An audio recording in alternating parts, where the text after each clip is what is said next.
Hello. सभी प्रिय साथियों को नमस्कार, गुड मॉर्निंग, जय हिंद, जय भारत। कैसे हैं साथियों? उम्मीद करता हूं आप सब साथी स्वस्थ हैं, मस्त हैं, अपनी अपनी पढ़ाई में व्यस्त हैं। आरडब्ल्यूए परिवार में आप सभी प्रिय साथियों का हार्दिक स्वागत एवं अभिनंदन है और स्वागत करने के लिए तैयार है आपका बड़ा भाई, आपका दोस्त, आपका साथी, आपका सहयोगी दीनदयाल पारिक। Very good. आ जाइए दोस्तों, सेशन को कंटिन्यू करते हैं। आ जाओ भाई सभी साथी जल्दी से। साथियों, आप सभी को अच्छे से पता है कि अपने जो टॉपिक आज नया शुरू करना है वो टॉपिक है प्रमुख प्रथाएं। तारा राधे राधे, अरुण यादव गुड मॉर्निंग, सौरभ राधे राधे, अमित तिवारी हर हर महादेव, मोनिका गुड आफ्टरनून। तो सभी साथियों को नमस्कार। साथियों देखो सुनो, प्रथाओं के बारे में, प्रमुख प्रथाओं के बारे में अपने बात करेंगे, सुप्रथा और कुप्रथा। साथियों प्रथाएं लगभग जो थी वो कुप्रथाएं थी, जैसे सती प्रथा है, कन्यावध प्रथा है, बाल विवाह प्रथा है, विधवा विवाह प्रथा है, आण प्रथा है। ये सारी की सारी कुप्रथाएं थी और इन पर कब कब किस किस प्रकार किस किस ने रोक लगाई, इन सब के बारे में आज के सेशन में अपने चर्चा करेंगे। तो प्रमुख प्रथाओं का सिलसिला जारी करते हुए दोस्तों आज एक नंबर पर देखो, ये कुप्रथाएं थी, इनको खत्म किया गया, इन पर रोक लगाई गई। तो प्रमुख प्रथाओं के बारे में चर्चा करते हुए नंबर 1 पर अपने बात करेंगे सती प्रथा। साथियों सर्वप्रथम आपको इस बात का पता होना चाहिए कि सती प्रथा कहते किसे हैं, क्या होता है सती प्रथा। तो साथियों सती प्रथा क्या होती है कि पति की मृत्यु हो जाने पर उसकी पत्नी को पति के शव के साथ जला दिया जाता था। मतलब पति की मृत्यु हो गई तो पत्नी को जिंदा जला दिया जाता था। और आपके लिए पेपर में यहां से कैसे प्रश्न निकलता है, पहला तो यही प्रश्न निकलता है कि किस प्रथा को सहमरण, सहगमन, अनवारोहण के नाम से भी जाना जाता है। तो इस सती प्रथा को क्या कहते हैं? सहमरण। कल की हैंडराइटिंग पीडीएफ अभी तक नहीं डाली, कोई बात नहीं, मैं चेक करके डलवा दूंगा कल की हैंडराइटिंग पीडीएफ। ठीक है कृष्णा जी, चेक कर लूंगा मैं, कोई बात नहीं। तो देखो सुनो, सती प्रथा, पति की मृत्यु हो जाने पर पत्नी को पति के शव के साथ जिंदा जला दिया जाता था, इसे बोलते हैं सती प्रथा। इसके अन्य नाम अगर आपसे पूछ ले या उपनाम तो सहमरण, सहगमन, अनवारोहण भी इसे कहा जाता है। साथियों सती प्रथा की जो जानकारी का स्रोत है, सर्वप्रथम सती प्रथा की जानकारी का स्रोत अथर्ववेद में मिलता है। सती प्रथा की जानकारी सर्वप्रथम भी अथर्ववेद में भी सती प्रथा का प्रमाण दिया गया था, भी सती प्रथा ये प्रचलन में थी। इसके बाद में दूसरा मोस्ट इंपोर्टेंट है, ये अगर आपसे पूछ ले तो एरन मध्यकालीन इतिहास, आधुनिक प्राचीन की दृष्टि से यह पूछा जाएगा आपसे। ऋग्वेदिक काल में अगर आपसे बात करें या धार्मिक ग्रंथों के बारे में तो अथर्ववेद पूछा जाएगा। एरन अभिलेख एमपी, एरन अभिलेख, एरन कहां पड़ता है? मध्य प्रदेश में। यहां पर एक अभिलेख मिला जिसमें भानुगुप्त के सेनापति गोपीराज की पत्नी सती होने के क्या है प्रमाण मिलते हैं और इसे साथियों सती अभिलेख के नाम से भी जाना जाता है। किसकी? भानुगुप्त के सेनापति गोपीराज की पत्नी सती होने का प्रमाण यहां पर मिलता है। एरन अभिलेख को सती अभिलेख के नाम से जाना जाता है। इसके बाद में फिर देखो सुनो, अपने पढ़ रहे हैं राजस्थान के संदर्भ में। तो साथियों राजस्थान में सर्वप्रथम सती प्रथा की जानकारी गटियाला शिलालेख से मिलती है और यह गटियाला शिलालेख कहां मिला था? जोधपुर में। गटियाला शिलालेख जोधपुर में, राजस्थान में सर्वप्रथम सती प्रथा की जानकारी मिलती है। यहां पर साथियों राणुका की पत्नी जिसका नाम था संपत देवी, राणुका की पत्नी संपत देवी सती होने के प्रमाण यहां पर मिलते हैं। किसके सती होने के? संपत देवी। किसकी पत्नी थी? राणुका की पत्नी संपत देवी के सती होने के प्रमाण यहां पर मिलते हैं, ये याद रखना। तो राजस्थान में सर्वप्रथम देखो सती प्रथा की जानकारी गटियाला शिलालेख जो जोधपुर में मिला और राणुका की पत्नी संपत देवी के सती होने के प्रमाण यहां पर मिले। साथियों इस सती प्रथा या सभी प्रकार की प्रथाओं का सबसे ज्यादा जो प्रचलन था ना वो राजपूत समाज में था। सर्वाधिक प्रथाओं का प्रचलन आपसे पूछ ले, यहां मैं लिख भी सकता हूं, सर्वाधिक प्रथाओं का प्रचलन राजपूत समाज में था।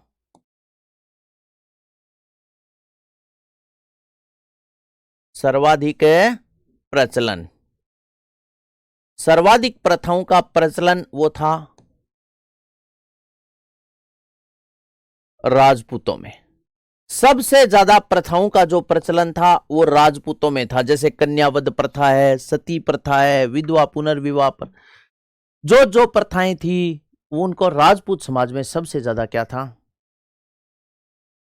निशा सैनी जी कहीं से पढ़ लो जहां आपका मन करे। हाँ, एक बात आपको बता देता हूं, जैसे ही अपने YouTube पर प्रैक्टिस सेट स्टार्ट करेंगे उसके साथ साथ मैं आपकी करंट अफेयर में जैसे फ्लैगशिप योजनाएं हैं, जैसे 2024-25, 23-24-25 की महत्वपूर्ण फ्लैगशिप योजनाएं आपको YouTube पर करवा दूंगा, सारी विस्तार से करवाऊंगा सारी योजनाएं, ठीक है ना। उसकी चिंता मत करो आप, वो आपकी साथ में चल जाएगी।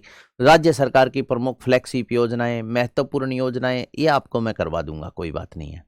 अगर आप चाहते हो तो एप्लीकेशन पर करवा दूं, चाहते हो तो आप यूट्यूब पर करवा दूंगा, कोई दिक्कत ही नहीं आएगी। उसमें आपको टाइप मैटर मिलेगा, क्योंकि करंट अफेयर लिखने का कोई फायदा नहीं होता है ना। टाइप मैटर मैं टाइप करवा रहा हूं, वो मैटर टाइप हो रहा है, योजनाएं आपको करवा दूंगा, चिंता मत करो आप। तो इसके बाद में देखो सुनो साथियों, ये बताया सर्वाधिक प्रचलन का प्रचलन। अब देखो सुनो, सर्वाधिक प्रचलन राजपूत समाज में था सती प्रथा का। इसके बाद में राजस्थान में सती प्रथा पर सर्वप्रथम रोक 1822 में बूंदी में लगाई गई थी, ठीक है। और बूंदी में जो रोक लगाई थी किसने लगाई थी? विष्णु सिंह ने। इसके बाद में देखो राजा राम मोहन राय के प्रयासों से लॉर्ड विलियम बेंटिंग ने, किसके? राजा राम मोहन राय के प्रयासों से लॉर्ड विलियम बेंटिंग ने 1829 ईस्वी में सती निवारक निरोधक अधिनियम पारित किया। इससे पहले इंपॉर्टेंट बात है कि मोहम्मद बिन तुगलक पहला शासक था जिसने सर्वप्रथम सती प्रथा रोकने के लिए क्या किया था? अध्यादेश जारी किया था। ये सती प्रथा यानी पति की मृत्यु होने पर पत्नी को जिंदा उसके साथ नहीं जलाया जाना चाहिए, सभी को जीने का अधिकार है। तो राजा राम मोहन राय के प्रयासों से लॉर्ड विलियम बेंटिंग ने 1829 में सती निवारक निरोधक क्या किया? अधिनियम पारित किया। अगर आपसे पेपर में पूछ ले कि सती प्रथा पर रोक सर्वप्रथम राजस्थान की कौन सी रियासत ने लगाई थी, तो बूंदी में लगाई गई 1822 में। अब आगे देखो सुनो साथियों, सती प्रथा को प्रतिबंधित करने वाली रियासत बूंदी ने 1822 में रोक लगाई, अलवर ने 1830 में, जयपुर ने 1844 में और जोधपुर में रोक लगाई थी 1860 में। यह रियासतें थी जिन्होंने सर्वप्रथम प्रतिबंधित किया था सती प्रथा पर प्रतिबंध। बूंदी ने 1822 में लगाया, अलवर ने 1830 में, जयपुर ने 1844 और जोधपुर ने 1860 में। फिर आ जाओ, सती प्रथा की साथियों जो अंतिम घटना थी वो हुई थी सीकर जिले के देवराड़ा गांव में। सीकर जिले के देवराड़ा गांव में हुई थी 1987 को। यहां मोहन सिंह की पत्नी रानी रूप कंवर सती होने के क्या है? प्रमाण है। तो सती प्रथा की अंतिम घटना, सती प्रथा के सर्वप्रथम साक्ष्य वैदिक काल की बारे में बात करें तो अथर्ववेद में मिलती है। वैसे आपसे पूछ ले तो मैंने आपको बताया था कौन से शिलालेख? राजस्थान एरन शिलालेख एमपी, राजस्थान में पूछे तो गटियाला शिलालेख जोधपुर। तीनों बातें याद रखना। रोक बूंदी ने लगाई थी 1822 में।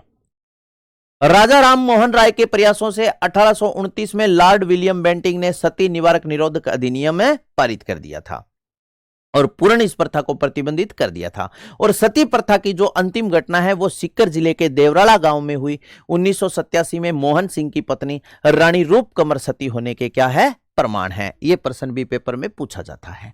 आगे आ जाओ। इसके बाद में एक होता है दोस्तों अनुमरण। अनुमरण किसे कहते हैं? कि पति की निशानी के साथ सती होना। सती प्रथा को क्या कहते हैं? सहमरण, सहगमन, अनवारोहण कहा जाता है। जबकि सहमरण, सहगमन, अनवारोहण तो सती प्रथा को कहा जाता है। अनुमरण अलग है।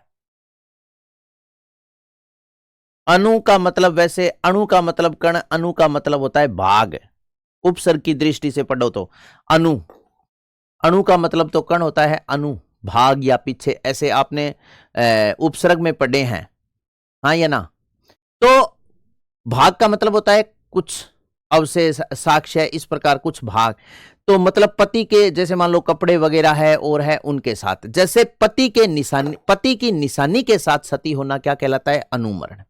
जैसे फॉर एग्जाम्पल अपने बात करें तो आपने सुना है कि मालदेव की जो पत्नी थी रूठी रानी, उसको इस बात का समाचार मिला कि मालदेव इस दुनिया में नहीं रहे, तो वो मां अपने पति की निशानी के साथ सती हुई थी, और पति की निशानी क्या थी? पगड़ी। तो वो क्या थी? एक अनुमरण प्रथा के अंतर्गत आती थी, और इसे कहा जाता था महासती। क्या कहता थे? महासती। तो अनुमरण क्या होता है? पति की निशानी के साथ सती होना, इसे महासती कहते हैं। जैसे मालदेव की पत्नी उमादेव पगड़ी के साथ सती हुई थी। महासती क्या होती है? पुत्र के साथ है सती होना। इसके बाद में आगे देखो, फिर आता है विधवा विवाह प्रथा। विधवा विवाह प्रथा सोतियों, आपको पता ही है विधवा विवाह किसे कहते हैं?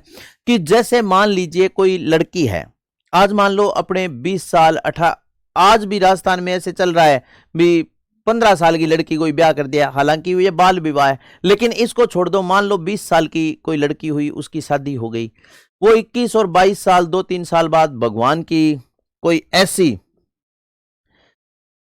विडंबना हुई कि उसका पति दुनिया में नहीं रहा, मान लो एक्सीडेंट हो गयो या करंट लाग गयो या कुछ भी है, जो भी कारण है, वो भगवान की शरण में चला गया। और एक स्त्री के लिए साथियों पति से बढ़कर कुछ नहीं होती, एक बेटी के लिए बाप से बढ़कर कुछ नहीं होता, और एक पत्नी के लिए पति से बढ़कर कुछ नहीं होता। सही है ना? ये इसमें वो नहीं है कि बेटी का बाप बहुत कुछ होता है, जब तक वो कुंवारी होती है सब कुछ पिता होता है, और जब उसकी शादी हो जाती है तो पति से बढ़कर कुछ नहीं होता। तो वो क्या है कि शादी हुई 2-3 साल बाद पति जी राम शरण हो गए। अब क्या होता था, उस स्त्री को बेचारी को पूरा जीवन कष्ट में बिताना पड़ता था। कष्ट में का मतलब है भी पति को अपने दिल की बात बता सके, वो दिल भर दुनिया में नहीं रहा, किसको दिल की बात बताए। दूसरा, चलो सो हो गया, वो तो भगवान की करनी थी, जैसा हुआ वैसा हो गया। लेकिन फिर साथियों अपना समाज भी है ना, उस स्त्री को क्या मानते हैं? अशुभ मानता है।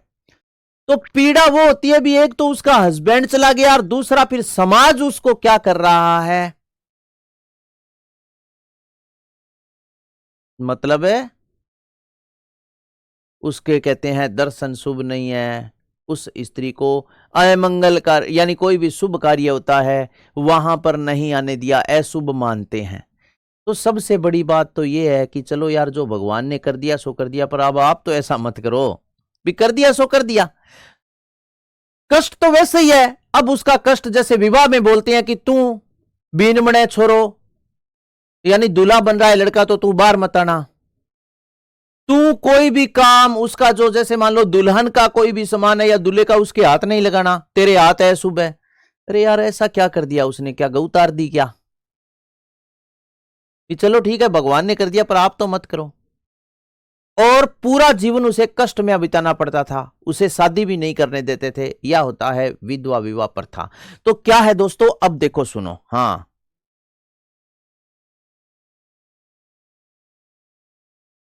पति की मृत्यु हो जाने पर क्या होता था, अब देख लो। विधवा विवाह क्या है? पति की मृत्यु हो जाने पर उसकी पत्नी को पूरा जीवन कष्ट में बिताना पड़ता था, वह उसे शुभ कार्य में उपस्थित नहीं होने दिया जाता था। यह बात लिखिए ना साथियों। मोस्ट इंपोर्टेंट बात तो यह है कि ईश्वर चंद्र विद्यासागर के प्रयासों से लॉर्ड कैनिंग ने 1856 में विधवा पुनर्विवाह क्या किया था? अधिनियम में बनाया था। कब? ईश्वर चंद्र विद्यासागर प्रयासों से लॉर्ड कैनिंग ने 1856 में विधवा पुनर्विवाह अधिनियम पारित किया। मोस्ट इंपोर्टेंट प्रश्न देखो, राज्य में सर्वप्रथम इसे लागू किया था जयपुर रियासत ने। विधवा पुनर्विवाह अधिनियम जयपुर रियासत ने, और इस समय जयपुर का शासक कौन था? सवाई जयसिंह था। फिर इसके बाद में बाल विवाह प्रथा, छोटी उम्र में विवाह कर देते थे, उसे बोलते थे बाल विवाह। तो आओ बाल विवाह पर क्या करते हैं, चर्चा करते हैं।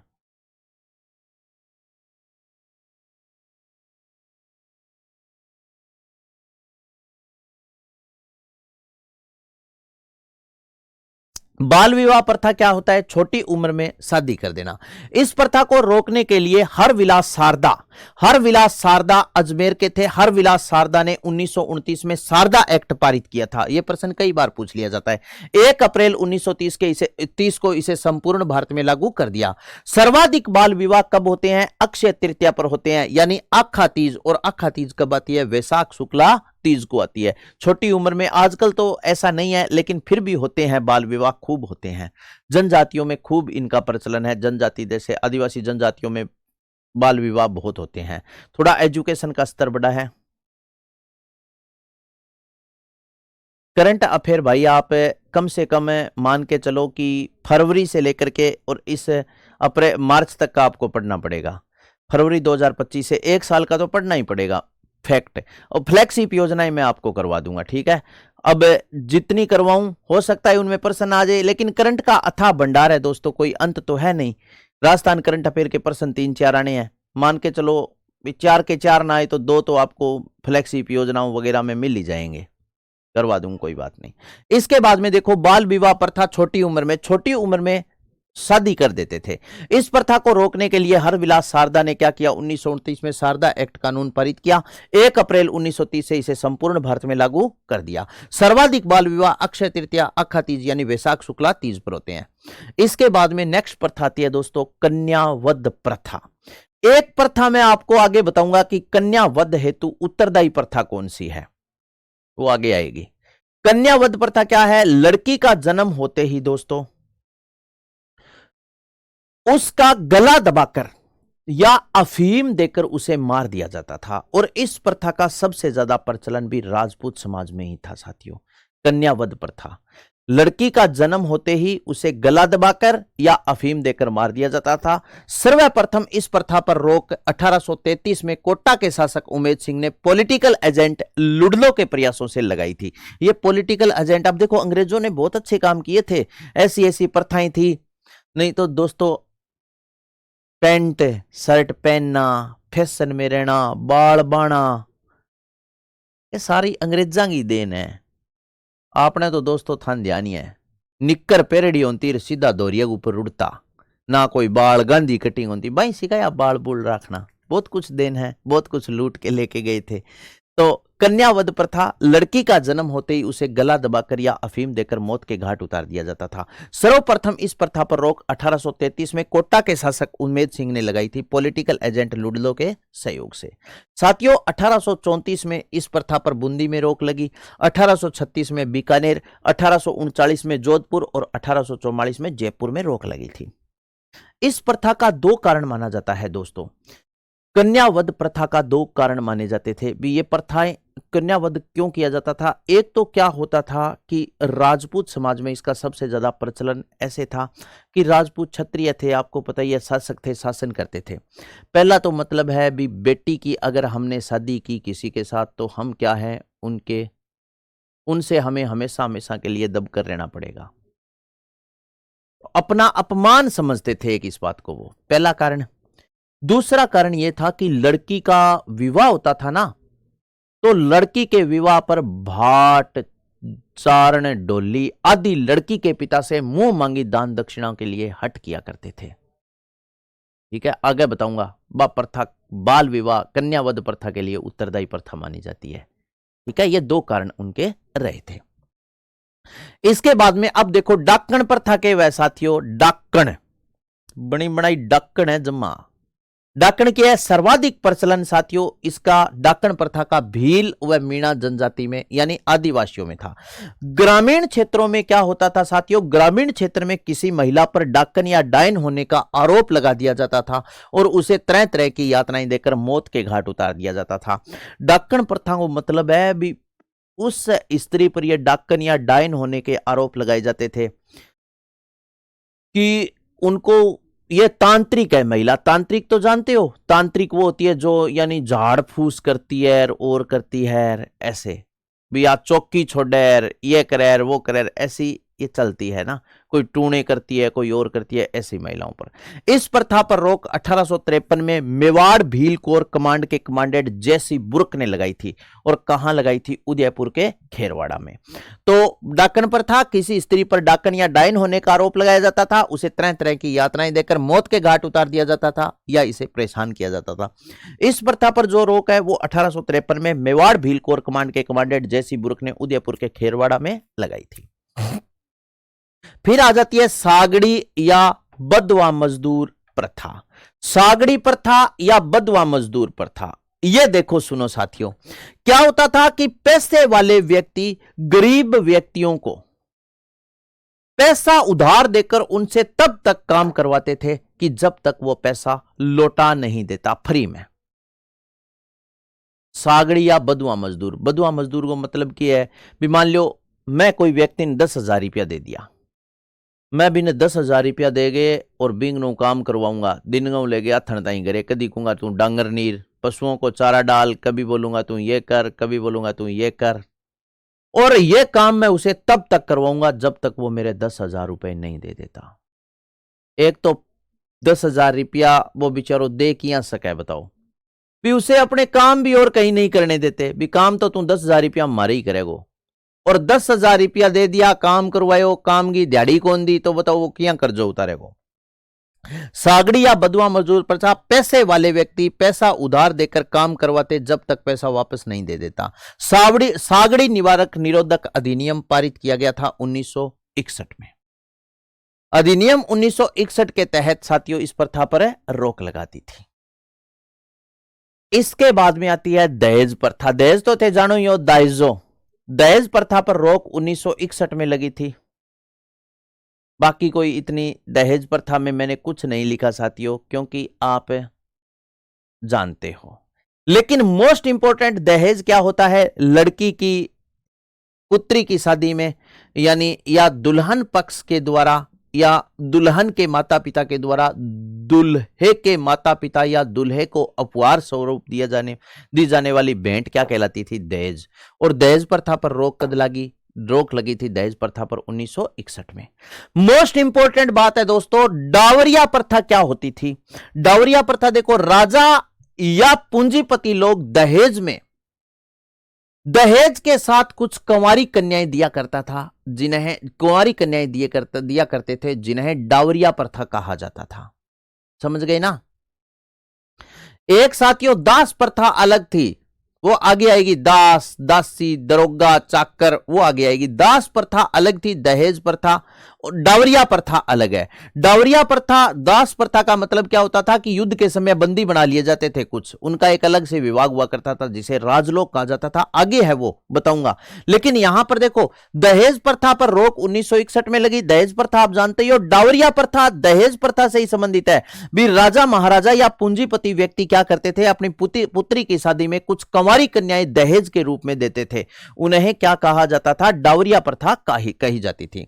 बेगार प्रथा क्या होता है, मजदूर को काम के बदले मजदूरी ना मिलना। रोक 1987 में लगी थी। अब यहां पर देखो, सागड़ी या बदुआ मजदूर प्रथा, यह तो क्या है कि पैसा आपने दे दिया उधार और उससे निःशुल्क सेवाएं लेते थे जब तक वह पैसा चुका नहीं देते।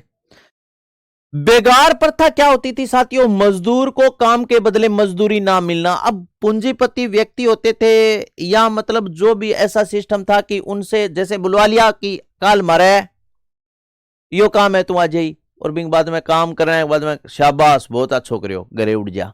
वो थी बेगार प्रथा, काम के बदले मजदूर को मजदूरी ना देना। इस पर रोक 1876 में लगी थी। इसके बाद में फिर आता है दोस्तों संथारा प्रथा या सलेखना प्रथा। संथारा प्रथा या सलेखना प्रथा क्या है, जैन धर्म में अन्न जल त्याग कर मृत्यु को प्राप्त हो जाना। कौन से धर्म में, जैन धर्म में अन्न जल त्याग कर मृत्यु को प्राप्त हो जाना, यह संथारा प्रथा या सलेखना प्रथा कहलाती थी। इसके बाद में है साथियों समाधि प्रथा। समाधि प्रथा जानोगे थे क्या न क्या। समाधि प्रथा क्या होती थी कि साधु महात्मा जमीन में गड्ढा खोदकर या पानी में बैठकर मृत्यु का वर्ण ले लेते थे। समाधि लेनी यानी जमीन में या जल में। साधु महात्मा जमीन में गड्ढा खोदकर या पानी में बैठकर मृत्यु का वर्ण ले लेते थे, उसे समाधि प्रथा कहते हैं। और इस प्रथा पर रोक 1844 में जयपुर में राम सिंह सेकंड के समय पॉलिटिकल एजेंट लुडनो ने लगाई थी। कौन सी प्रथा पर, समाधि प्रथा पर रोक जयपुर में लगी थी 1844 में जयपुर में। और शासक कौन था, राम सिंह सेकंड के समय पॉलिटिकल एजेंट लुडनो ने लगाई थी। नेक्स्ट इसके बाद में आ जाती है आन प्रथा। आन प्रथा क्या था, मेवाड़ शासकों के प्रति भक्ति भाव की शपथ लेना, और इस पर रोक 1863 में लगी थी। आन प्रथा बोलते हैं इसे।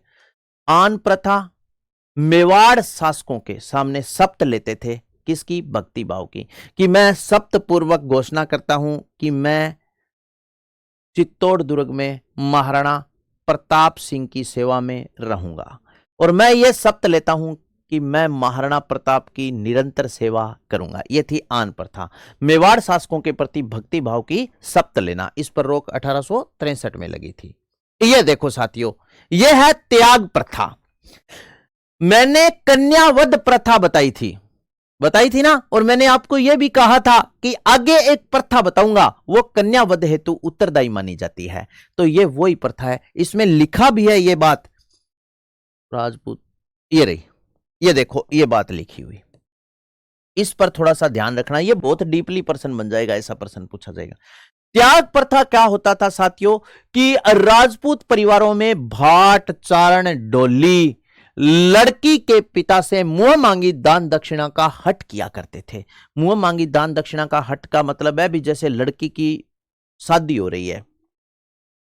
एक बताऊं, अगर आप कोई भी पुण्य कर रहे हो, मान लो पुण्य का कार्य कर रहे हो, यहां पर लड़की का पिता क्या कर रहा है? कन्यादान कर रहा है। क्या कर रहा है? कन्यादान। तो उस समय उससे जो कुछ भी मांग लेता था वो उसे मना नहीं करता था, क्योंकि इनका मानना यह था भी जो अगर मैं इतना बड़ा कन्यादान कर रहा हूं, अगर फिर भी किसी ने मेरे से 10 रुपए मांग लिए, अगर मैं उसे नहीं दूंगा तो मुझे इस कन्यादान का पुण्य नहीं होगा। यह थी साथियों त्याग प्रथा। तो राजपूत परिवारों में क्या करते थे? चारण, भाट, डोली लड़की के पिता से मुंह मांगी दान दक्षिणा का हट किया करते थे।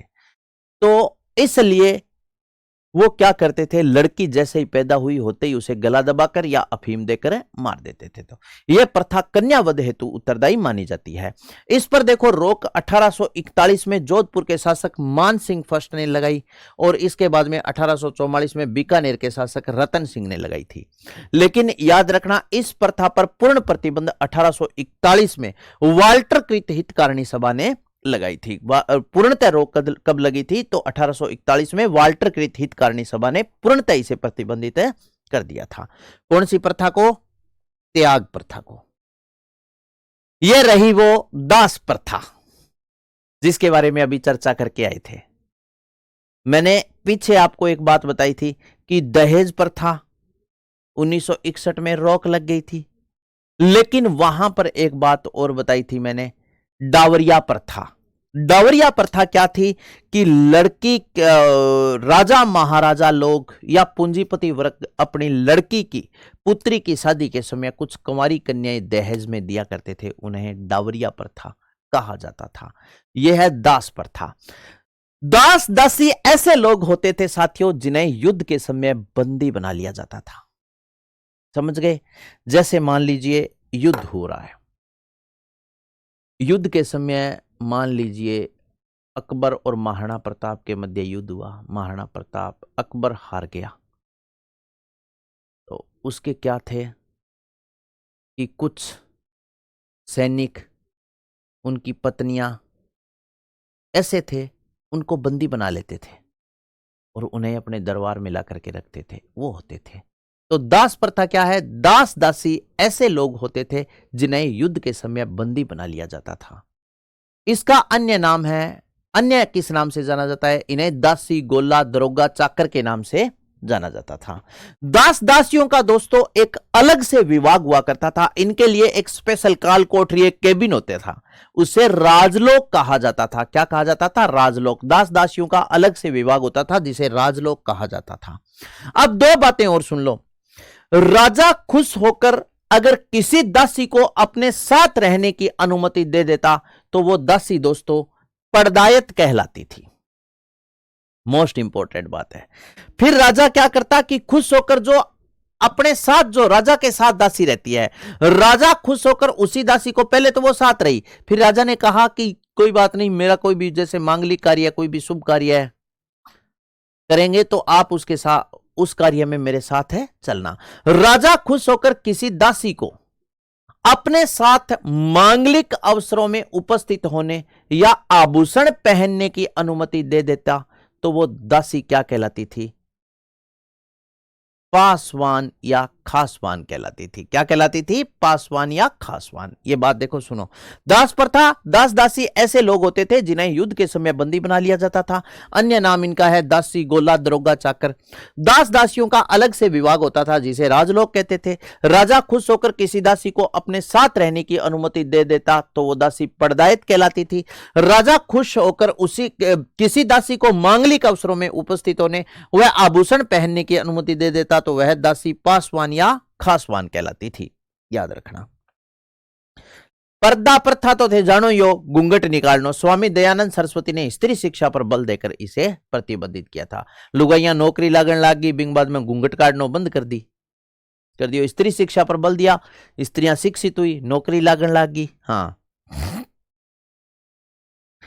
इसके बाद में नेक्स्ट है दोस्तों चारी प्रथा। चारी प्रथा क्या होता है? लड़की वाले लड़के वालों से पैसा लेते थे और पैसा ना देने पर लड़की को दूसरी जगह भेज देते थे। इनका सर्वाधिक प्रचलन खेराड़ क्षेत्र में था। खेराड़ कहां पड़ता है? भीलवाड़ा, उदयपुर, ये एक क्षेत्र था। आजकल भी वो सिस्टम चल रहा था, ध्यान है तो बताओ हाँ या ना। आजकल भी ये सिस्टम चलता है। 50,000 रुपया में बीननी लिया हुआ है, वैलिडिटी 15 दिन की हुआ है। बताओ हाँ या ना। और विंग बाद में गरीब अड़ंगो और ले जाए। ईशा केस प्रत्येक गांव में एक दो लाद जाएगा। बताओ सही है या गलत है? मारला गांव में भी 3-4 हो गया ईशा केस। एक तो वो हमारा कोई 5-7 घर आगे एक पड़ोसी था, वो लेके आया तो अड़ोस पड़ोस की महिलाएं बात करी कि बंग तो भाई बीननी बहुत ही अच्छी आई है, यानी उनके तो बहू बहुत ही अच्छी आई है। 85,000 रुपया में ले आया क्या बीननी? 85,000 रुपये में दुल्हन लेकर के आई है। ऐसा होता है। 85,000 रुपया लग गया और सारा काम करती है घर का। क्या है? सारा काम। आते ही 3 दिन आई हुए है घर में जितने भी, जैसे मान लो जो भी संदूक थे, जानोगे क्या ना क्या? यानी संदूक को कुछ टंकी भी बोलते होंगे, कई क्षेत्रों में जैसे पेटी भी बोलते होंगे, अटैची जिसे बोलते हैं। कि घर में जैसे अलमारी वगैरह है, सब उसने बहुत ही अच्छे से सामान निकाला। निकालने के बाद में सफाई की। संदूक वगैरह, पेटी पुटी जिसमें अपने क्या है, कोई कपड़े, कोई पैसे, कोई और ऐसे ही गांव में और कौन सी तिजोरी होती है वहां, तो उसमें रखा। उसमें सारे कपड़े वगैरह निकाले, उसको साफ किए, साउंड के अच्छी तरह से तय से उनको रख दिए। घर में झाड़ू झूड़ू लगाई। बहुत बढ़िया काम करती है। और तो और वो बहू तो फोन भी नहीं रखती। उस बेचारी के पास फोन भी नहीं है। अच्छा क्या? हाँ, फोन भी नहीं है उसके पास। भी बढ़िया बात है। अभी फोन ही कौन रखा है। अब क्या हुआ साथियों, 4-5 दिन के बाद में वो घर से रात को निकल गई। और जैसे ही गई तो अब गांव में आपको पता ही है, लोगों के संपर्क अच्छे होते हैं। शहर में तो जैसे ऊपर कोई रह रहा है, नीचे कोई जानते ही नहीं है, क्या किसी को कुछ मतलब ही नहीं है। तो रात को 10-11 बजे वो ऑन रोड तो जाए नहीं, ऐसे जाए तो खेतों के रास्ते से होते हुए जा रही, तो किसी ने देख ली कि ये महिला कौन जा रही है। पूछ लिया अभी रात को कहाँ जा रही है, कौन। फिर पता चला कि ये तो उनके बहू है। उनको सूचित किया, करने के बाद में पता चला तो उसके पास हाथ में एंड्रॉयड, इतना बड़ा एंड्रॉयड फोन था। बताओ, पतों को नहीं कठैर छुपा के रखती के करती। ये है, सही है ना। तो सारी प्रथा, लड़की वाले लड़के वालों से पैसा लेते थे और पैसा ना देने पर लड़की को दूसरी जगह भेज देते थे। सर्वाधिक प्रचलन इसका खेरवाड़ क्षेत्र में था। खेराड़ क्षेत्र में, सॉरी। इसके बाद में नाता प्रथा के व्यथान ध्यान है। नाता प्रथा क्या होता है जानते हो क्या? नाता प्रथा होता है कि पत्नी अपने जिंदा पति को छोड़कर किसी दूसरे के चली जाती है, उसे नाता प्रथा। साथियों, आ नाता प्रथा ताई तो ठीक थी, कोई कहानी को नहीं। पर नाता प्रथा बाद में वो लिल्लो ड्रम चाल गयो नहीं, ओ वास्तव में बहुत तकड़ो खोप है।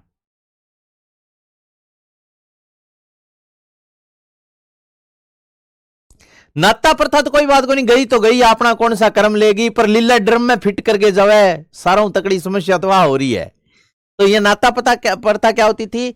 पत्नी जिंदा पति को छोड़कर दूसरे के चली जाती थी, इसे बोलते थे नाता प्रथा। इसके बाद में कुकड़ी प्रथा साथियों, कुकड़ी प्रथा को इंग्लिश में बोलते हैं वर्जिनिटी टेस्ट। अब आप समझ गए, बताने की जरूरत ही नहीं है। कुकड़ी प्रथा इंग्लिश में इसे क्या बोलते हैं, वर्जिनिटी टेस्ट। क्या होता था दोस्तों कि सांसी समाज में विवाह से पहले लड़की को चरित्र की परीक्षा देनी होती थी, अपने चरित्र की परीक्षा देनी होती थी, इसे बोलते थे कुकड़ी प्रथा। शादी से पहले सांसी समाज में शादी से पहले लड़की को अपने चरित्र की परीक्षा देनी होती थी लड़के को, इसे बोलते थे वर्जिनिटी टेस्ट। ठीक है।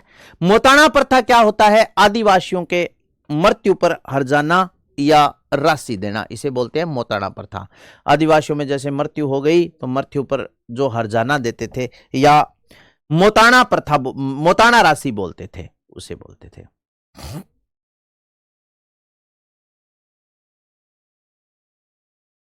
सर अब तो शादी से डर लगने लग गया। सही बात है, पर ये वो लड्डू है जो खाएगा वो भी पछताएगा और नहीं खाएगा वो भी पछताएगा। इससे अच्छा है तो खा के ही पछता ले फिर। तो यहां पर साथियों राजस्थान की प्रमुख प्रथाएं कंप्लीट होती है और आज आपने देखा होगा टॉपिक का नाम दे रखा है राजस्थान की प्रमुख प्रथाएं व लोक गीत। तो प्रथाएं टॉपिक अपने कंप्लीट कर लिया और अब प्रथाएं तो टॉपिक कंप्लीट हो गया, अब लोक गीतों का सिलसिला क्या करते हैं, शुरू करते हैं। तो समय समय पर राजस्थान की संस्कृति में समय समय पर अनेक प्रकार के गीत रागों का आयोजन किया जाता है। तो अपने पढ़ते हैं राजस्थान के लोक गीत। साथियों सर्वप्रथम विवाह से संबंधित कुछ गीतों के बारे में मैं आपको बता रहा हूं। जैसे राजस्थान के प्रमुख लोक गीत में एक नंबर पर सबसे पहले अपने विनायक गीत से स्टार्ट करेंगे। याद रखना दोस्तों, ये जो विनायक गीत है ये शुभ कार्य शुरू करते हैं तो गणेश भगवान को इस गीत के माध्यम से निमंत्रण देते हैं। कोई भी मांगलिक कार्य या शुभ कार्य शुरू करने से पहले सर्वप्रथम अपने विनायक गीत गाते हैं। आपने सुना होगा जागरण में अक्सर विवाह में महिलाएं भी गाती है, विनायक धुंधाला विनायक धुंधाला, इस प्रकार ऐसे गाती है। धुंधाला मतलब मोटा पेट वाला गणेश जी बना इनवाइट करे, दूंद निकलेड़ी, मोटो पेट है मारली भाषा में बोले दूंद निकलेड़ी है, हाँ ये ना। तो इसी प्रकार जागरण में आपने सुना होगा ढोलकी बजाते हैं, ऐसे गाते हैं, थे आओ गजानंद आओ जी मारी सभा में रंग बरसाओ जी, नाए धोए सिंहासन बैठो, पार्वती के पुत्र कहाओ, शंकर के मन भाव, गजानंद आओ जी थे आओ जी, ऐसा आपने सुना है। तो विनायक गीत कोई भी शुभ कार्य या मांगलिक कार्य शुरू होते ही सबसे पहले इस विनायक गीत के माध्यम से गणेश जी को इनवाइट करते हैं। अगर साथियों सबसे बड़ा मांगलिक कार्य विवाह हुआ है, अगर गणेश जी ने ना इन्वाइट करा तो गणेश जी आंधी चला गए, टेंट उड़ा दिया, रसगुल्ला पर माटी चढ़ा दिया, यह है। दूसरा गीत होता है दोस्तों जलो जलाल गीत। ये 2-3 बार पेपर में पूछ लिया आरपीएससी ने, जलो जलाल गीत। ये जलो जलाल गीत भी दोस्तों एक वैवाहिक लोकगीत होता है। ये वैवाहिक लोकगीत है और ये लोकगीत स्त्रियां उस समय गाती है या वधु पक्ष की महिलाएं ये गीत गाती है जब वो वर का डेरा देखने के लिए जाती है। क्या होता है दोस्तों कि विवाह के दौरान आपको पता ही है कि जैसे वर की बारात वधु के गांव में पहुंचती है, उनके बाद में डेरे का मतलब होता है, डेरे का मतलब होता है कि दुल्हे के लिए, वर के लिए एक ऐसा स्थान यानी एक पड़ोसियों का कमरा एक निर्धारित किया जाता है कि उसमें जाकर के वो बैठता है। वहां एक पानी की मटकी रखते हैं, शुभ मानी जाती है पानी। तो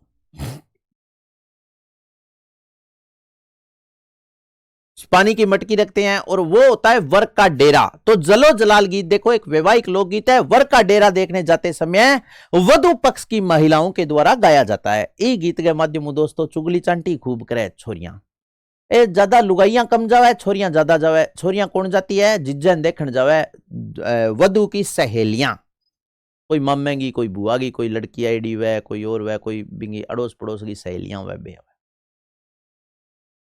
तो बे के करे कि जानती जानती रास्ते में गीत गवे, के गीत गवे कि ऐसे गाती है महिलाएं, मुंह क्या गया था गीत ये गाती है, ओ मारी जोड़ीरा जड़ा मैं तो थारो डेरो निरखण आई। ओ म्हारी जोड़ी, इस प्रकार से गाती है कि ओ मारी जोड़ीरा जड़ा मैं तो थारो डेरो निरखण आई। निरखणे का मतलब होता है देखना। ऐसे करते करते करते करते करते करते वो मुख्य द्वार तक, जिस रूम में, जहां जिस कमरे में वर रुका हुआ है, दुल्हा उस कमरे में चली जाती है। एक गीत के माध्यम में चुगली चांटी कर दिया छोरियां इन्हें मिने बताइयो, सही बात है कि छोरियों बताइयो कर दिया गया। अब जैसे मान लो यहां दोस्तों गेट है इस रूम का, मैं आपको पढ़ा रहा हूं, आप पढ़ रहे हो आराम से, मेरा ध्यान पूरा केंद्रित है मेरे पढ़ाने पर, आपका पूरा ध्यान केंद्रित है पढ़ने पर। लेकिन फिर भी वो कोई गेट खुला है, तो गेट खोलने के बाद में जैसे ही कोई दिखाई देगा, बंदा उसकी तरफ देखेगा, अब वो मुस्कुराएगा तो वो भी मुस्कुराएगा,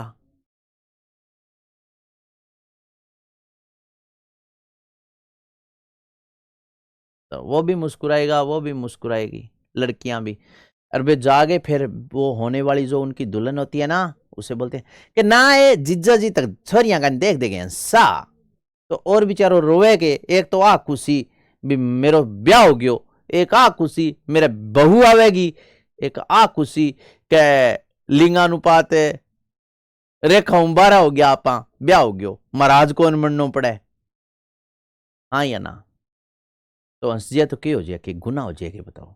तो विनायक गीत शुभ कार्य शुरू होने से पहले, जलो जलाल गीत वैवाहिक लोकगीत है साथियों, वर का डेरा देखने जाते समय वधु पक्ष की महिलाएं गाती है।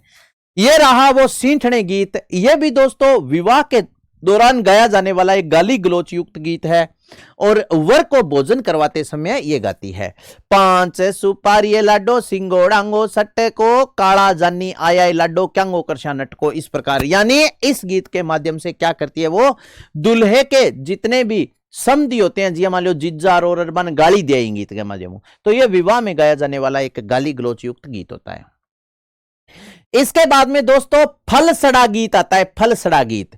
ये जो फलसड़ा गीत है ना, ये भी फलसड़ा किसको, फलसा किसको बोलते हैं जानते हो आप, आंगन को बोलते हैं, आंगन को।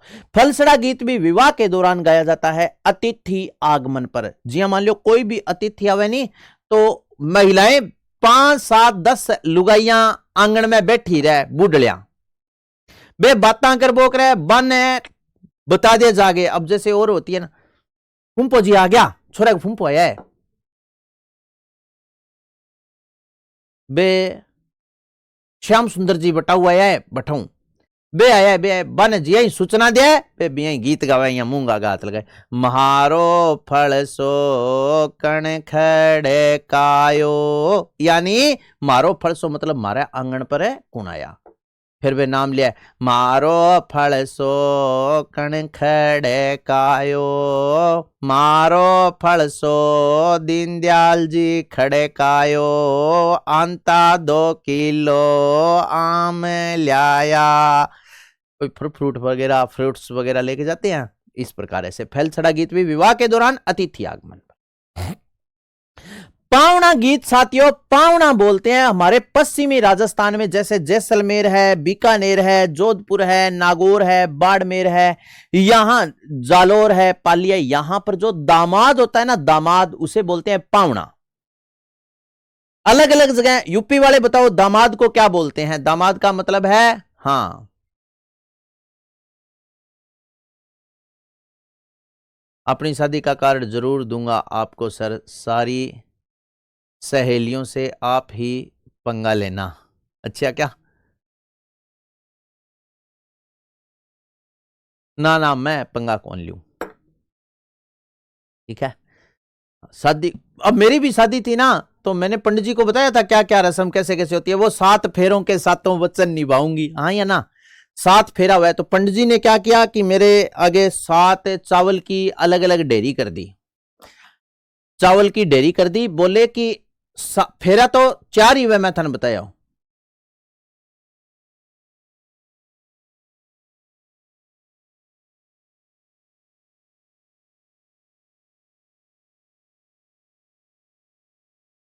अलवर की तरफ पावना ही बोलते बोलते हैं, पावना ही बोलते हैं ना, हाँ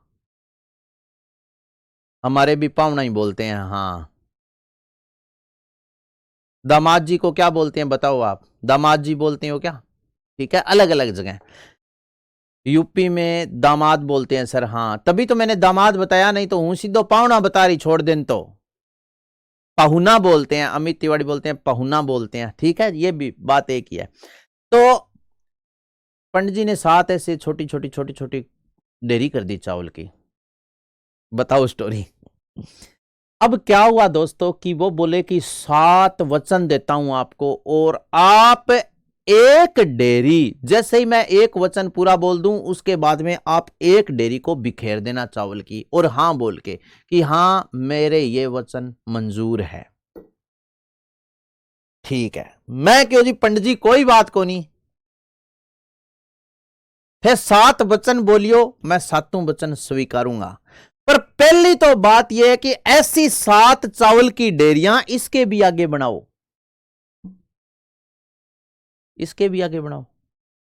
पंडित जी ने पहला ही कहा कि ये अगर अपनी सहेलियों में बैठी होगी तो आप इनसे किसी काम के लिए नहीं बोलोगे, ऊंची आवाज में बात नहीं करोगे, ऐसी बात नहीं बोलोगे जिस कारण इसको शर्मिंदा होना पड़े।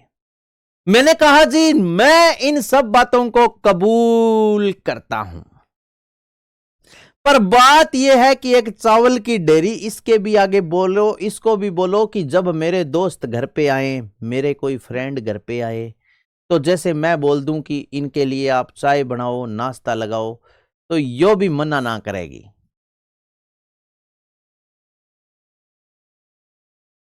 मेरा कोई यार बेली कोई घरे कोई आई जे कोई इन्हें मिनो दोस्त है, तो मैं यहाँ बोलूं चा जाके मेरी कॉलर पकड़ के लिए लगवा पर बात जाना, मारे घरे को काम पड़े हुए। अब बताओ फिर किया काम चले। दूसरा वचन है पंडित जी का भी, इसके सब बातों का आपको आदर करना है, जो ये बात कही आपको मानना पड़ेगा। मैंने कहा हुसन हाजिर है मोहब्बत की सजा पाने को, यह भी मैं मान रहा हूं, पर इन्हें भी तो को आप भी मेरी सारी बातों को आदर करे। अब तो कौन देखने लग रहा मैडम जी क्लास, पर कट्टी करवानी हो सी। अब बताओ के करूं था तो सच्ची बातें बताई वो सही है नहीं। तो मैं क्यों पंडित जी ये 7 कुड्डी चावल की डेयरी इंगे भी आगे बनाओ, आ भी बातें न मानने की। मैं एकलो मानूंगा तो किया काम चलेगो कि इन नहीं माननो सी। जमाई बोला जालोर में, हाँ पावना बोलते हैं दामाद। तो पावना दामाद जब ससुराल आता है तो पावना गीत गाते हैं। इसके बाद में देखो सुनो साथियों, कुकड़ला गीत, ये होता है दोस्तों राती जगह का अंतिम गीत। राती जगह आपको पता ही है, विवाह से 1 या 2 दिन पहले रात्रि में क्या करते हैं, देवताओं के गीत गाते हैं, और राती जगह का अंतिम गीत कुकड़ला गीत होता है। ये सुबह 3:30-4 बजे महिलाएं गाती है, मटके में मुंह करके ऐसे गाती है, कुकु कुकु कुकु ऐसे गाती है। इसके बाद में फिर आता है दोस्तों मुम्मल गीत। ध्यानपूर्वक सुनो, मुम्मल गीत जैसलमेर में गाया जाता है, और यह एक श्रृंगारिक गीत है जिसमें मुम्मल के नख सीख का वर्णन किया गया है। नख का मतलब, मुम्मल के नख सीख का मतलब है भी नाखून, पैर की उंगली के नाखून से लेकर के, और सीख गर्दन को बोलते हैं वैसे, लेकिन यहां सीख से आशय सिर तक चोटी ताई लेड हुआ है। एडी चोटी आप बोले ना, चोटी से लेकर के पैर की उंगली के नाखून तक रूप सौंदर्य का वर्णन किया गया है। यानी मुम्मल ऐसी आंखें थी, पतली लंबी नस थी, सुराईदार गर्दन थी, बाहर निकली हुई चिब्बुक थी, कटी की शीर्णता। कटी चित्र से वो मारवाड़ चित्र से ली, मेवाड़ चित्र से ली, रामकुमार सर ने आपको पढ़ाई तो बताई थी ना। मारवाड़ में महिला को इस प्रकार चित्रित किया गया है, कटी की शीर्णता। कटी की शीर्णता मतलब पतली कमर, 28 47, कटी की शीर्णता पतली कमर, सुराईदार गर्दन, बाहर निकली हुई चिब्बुक मतलब लंबी ठोडी। इस प्रकार से रूप सौंदर्य का वर्णन किया गया है। मुम्मल साथियों थी कौन, थोड़ा सा यह भी आप समझ लेना। मुम्मल साथियों देखो सुनो, मुम्मल लोद्रवा जैसलमेर की राजकुमारी थी, और इसके प्रेम प्रसंग थे अमरकोट के राजा महेंद्र के साथ। तो कहानी तो मैंने पीछे रामकुमार सर ने भी बता दी, मैंने भी बता दी, कहानी में ज्यादा टाइम जाया नहीं करेंगे। आप इतना याद रखना, अमरकोट का राजकुमार महेंद्र लोद्रवा की राजकुमारी मुम्मल से मिलने के लिए चित्थल नामक ऊंटनी पर आता था। ठीक है ना। इसके अमरकोट का राजकुमार था महेंद्र, उसके साथ इसके प्रेम प्रसंग थे मुम्मल के। तो वो आता था चिंथल नामक ऊंटनी पर। गोरबंद ये साथियों मारवाड़ व शेखावाटी प्रदेश में गाया जाने वाला गीत है और एक ऊंट के गले का आभूषण भी है। ओलियों, ओलियों या ओलियों गीत। ओलियों का अर्थ होता है दोस्तों याद। आपने वो गीत सुना होगा कि ओलियों थारी तड़फावे बाट जोबती रहूं डोला, मैं डोला थारी राता ने कोनी नींद आवे। ओलियों, ओलियों गीत ये साथियों किसी की याद में या बेटी विदाई के समय, ओलियों का अर्थ होता है याद, किसी की याद में गाया जाता है। ओलियों थारी तड़फावे, आपकी यादें मुझे सता रही है। बाट जोबती रहूं मैं डोला थारी, बाट मतलब आपका रास्ता निहार रही हूं, इंतजार कर रही हूं आप आओगे। बाट जोबती रहूं मैं डोला थारी राता ने को नींद आवे, रात को नींद नहीं आ रही। आपने सुना है। विवाह के दौरान लड़के को, अरे लड़के नहीं गाते, कुछ प्रेमी होते हैं वो गाते हैं। हाँ, महिलाएं गाती है बाबुल की दुआएं लेती जा जा तुझको सुखी संसार मिले, मायके की कभी ना याद आए ससुराल में इतना प्यार मिले। और कोई प्रेमी होता है वो गाता है आशिक की बद्दुआ लेती जा जा तुझको पति बीमार मिले, आशिक की हमेशा याद आए ससुराल में इतनी मार मिले। कोई वो गीत गाने वालों भी हुआ है। ठीक है, तो इसके बाद में ओलियों, ओलियों या ओलियों गीत किसी की याद में या बेटी विदाई के समय गाया जाता है। ओलियों का अर्थ होता है याद। इसके बाद में देखो काजलिया गीत। कजला मोहब्बत वाला नैनों में इस उंगली से ऐसे डाला, यह है काजलियो गीत। तो यह साथियों काजलिया गीत है, यह विवाह में गाया जाता है और इसे सुरमा गीत भी कहते हैं। कजला मोहब्बत वाला नैनों में ऐसे डाला, वो गीत क्या गलत था? ऐसा गीत आपने सुना है ना? विवाह के दौरान ऐसा गीत गाते हैं। एक बता रहा हूं भाई, कुछ प्रेमी होते हैं वो ऐसे गीत गाते हैं भी आशिक की बद्दुआ लेती जा जा तुझको पति बीमार मिले। हाँ, तो ये देखो काजलियो गीत हो गया नहीं, विवाह के में गाया जाता है। काजलिया गीत को सुरमा गीत भी कहते हैं। इसके बाद में नेक्स्ट आता है दोस्तों कुरजा गीत। कुरजा गीत, बस 2 मिनट। कुरजा गीत ये विरहिणी के द्वारा अपने प्रियतम को संदेश भिजवाने हेतु गाया जाता है। ये एक विरह का प्रतीक गीत माना जाता है। तो कुरजा गीत विवाह द्वारा अपने प्रियतम, विरहिणी द्वारा अपने प्रियतम को संदेश भिजवाने हेतु गाया जाता है, याद रखना। इसके बाद में नेक्स्ट आता है तेजा गीत। साथियों तेजा गीत श्रावण व भाद्रपद में किसान हल जोतते समय गाते हैं। गरजो गरजो जेठ आषाढ़ कंवर तेजा रे, लग तोड़ो गरजो सावणे भादुओ, ये होता है तेजा टेरिया तेजा गीत।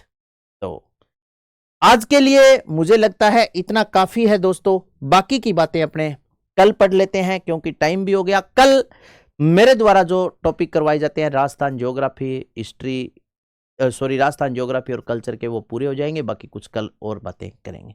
ओके, ऑल द बेस्ट प्रिय साथियों, मिलते हैं ब्रेक के बाद। तब तक के लिए आप सभी को राम राम।